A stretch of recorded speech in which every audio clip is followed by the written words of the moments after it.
இளைய குமாரகனே.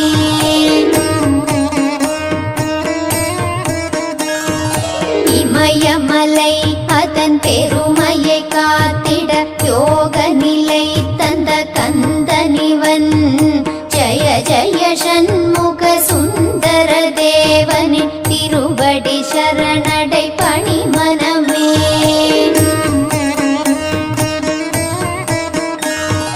நாயகி நாயகன் வள்ளி மணாளன் கிருபாளதயா சிவபாலகனே.